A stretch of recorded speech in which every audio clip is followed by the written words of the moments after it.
حضرت جبریل علیہ السلام نبی پاک صلی اللہ تعالی علیہ وسلم پر شب برات میں نازل ہوئے اور عرض کیا کہ اے محمد صلی اللہ علیہ وسلم، اس شب میں تھوڑی سی توجہ کیجئے، مجاہدہ کیجئے، عبادت کیجئے، اس رات میں حاجت پوری ہوتی ہے۔ پھر دوبارہ جبریل آپ کے پاس ہے اور عرض کرنے لگے، اے اللہ کے حبیب، آپ کو اور آپ کی امت کو بشارت ہو، اللہ پاک نے مشرک کے علاوہ سب امت کو بخش دیا۔ اور پھر فرمایا آپ سر اٹھائیں۔ آپ نے سر اٹھایا تو کیا دیکھتے ہیں؟ جنت کے دروازوں پر ایک دروازہ، سب دروازے کھلے، اور فرمایا آسمان کے دروازے کھلے ہیں۔ اور اب سنیں، آسمان کے دروازے کھلے ہیں، اب ہو کیا رہا آگے سنیں۔ پہلے دروازے سے فرشتہ پکار رہا ہے، اس شب میں رکوع کرنے والوں کو خوشخبری ہو۔ 15 شعبان رکوع کرنے والا، وہ فرض نماز پڑھ لی، صرف بس مغرب پڑھ لی، عشاء پڑھ لی، نفل پڑھ لی، تسبیح پڑھ لی، یہ نہیں کہ ساری رات کھڑا رہے۔ ہاں، مغرب کے بعد رات شروع ہو جاتی ہے۔ اس شب میں رکوع کرنے والوں کو خوشخبری ہو۔ دوسرے دروازے سے فرشتہ پکارتا ہے، اس رات میں سجدہ کرنے والوں کو خوشخبری ہو، سجدہ کرنے والوں۔ اور تیسرے دروازے سے فرشتہ پکارتا ہے، اس شب میں دعا کرنے والوں کو خوشخبری ہو۔ اور چوتھے دروازے سے فرشتہ پکارتا ہے، اس شب میں خوف خدا سے رونے والوں کے لیے خوشخبری ہو۔ اور 5ویں دروازے سے فرشتہ پکارتا ہے، اس شب میں بھلائی کرنے والوں کے لیے خوشخبری ہو، بھلائی کرنے والوں کو۔ اور 6 دروازے سے فرشتہ پکارتا ہے کوئی سوال کرنے والا جس کا سوال پورا کیا جائے۔ اور ہاں غور سے سننے والی بات ہے کوئی سوال کرنے والا جس کا سوال پورا کیا جائے۔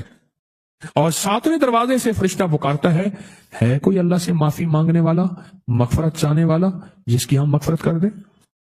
میں نے پوچھا، میرے آقا فرماتے ہیں جبریل سے، جبریل یہ دروازے کب تک کھلے رہیں گے؟ تو جس نے کہا طلوع فجر تک، طلوع فجر تک، جب فجر طلوع ہوگی اس وقت تک دروازے کھلے رہیں گے۔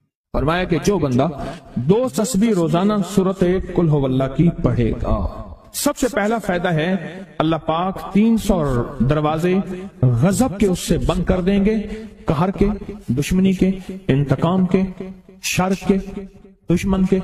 اللہ 300 دروازے اس سے بند کریں گے اس دن جس دن 200 دفعہ سورۃ اخلاص پڑھے گا، قل ھو اللہ پڑھے گا۔ آپ چلتے پھرتے پڑھ لیں، حتیٰ کہ وضو نہیں ہے زبان پاک کے پڑھ سکتے ہیں۔ اس کے 9 فائدے بتا رہا ہوں، غور سے سنیے گا۔ 2 تسبیح سورۃ قل ھو اللہ کی۔ دوسرا فائدہ فرمایا کہ جو بندہ 2 تسبیح روزانہ قل ھو اللہ کی پڑھتا ہے، اللہ 300 رحمت کے دروازے اس پہ کھول دیتے ہیں۔ تیسرا فائدہ غور سے سننا، 300 رزق کے دروازے کھول کے اللہ اس سے غیب سے رزق عطا فرمائے، 300 رزق کے دروازے کھول۔ چوتھا فائدہ ذرا غور سے سننا، اللہ بغیر محنت کے علم عطا فرمائے گا، اور اپنے علم میں سے بغیر محنت کے، لدنی علم، وحبی علم، وحبی غیبی علم، لدنی وحبی علم، کس کے؟ بغیر محنت کے اللہ علم عطا فرمائے گا اپنے علم میں سے، اور اللہ حلم عطا فرمائے گا اپنی حلم میں سے، اللہ سمجھ عطا فرمائے گا اپنی سمجھ میں سے۔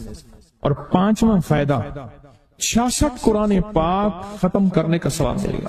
66 جو 2 تسبیح سورۃ قل ھو اللہ پڑھے گا، 66 قرآن پاک ختم کرنے کا ثواب ملے گا اسے۔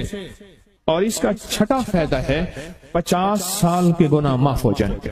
اور اس کا 7واں فائدہ، اللہ جنت میں 20 محل عطا فرمائیں گے، 20 بنگلے، 20 محل، اور ہر محل میں یاقوت، مرجان، زمرد، عقیق، اور ہر بنگلے کے محل کے 70,000 دروازے ہوں گے، اور اس میں 70,000 نعمتیں ہوں گے، اور اس میں 70,000 دسترخوان ہوں گے۔ اور یہ اس شخص کے لیے ہوگا جو صرف 2 تسبیح سورۃ قل ھو اللہ پڑھے۔ اور 8واں فائدہ جو 2 تسبیح سورۃ قل ھو اللہ پڑھے گا، سورۃ اخلاص پڑھے گا، 8واں فائدہ ہے 2000